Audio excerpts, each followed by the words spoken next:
Think you're building strong legs? If your form is off, you might just be wasting time. A lot of people make the same mistakes on exercises. Like squats and leg curls, let's break down what to avoid. The goal isn't just moving weight.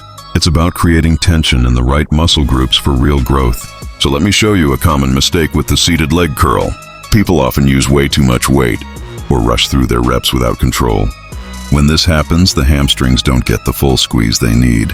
You end up using momentum instead of pure strength. And here are some other key mistakes that prevent proper hamstring development. During these crucial movements, it all comes back to poor setup and lack of focus. Your body has no idea where to put the effort. If you aren't controlling every single part, you can see how bad form puts unnecessary stress on joints. Well, good form isolates the target muscles effectively. Now let's look at the correct technique. It starts by setting yourself up perfectly before even lifting one rep.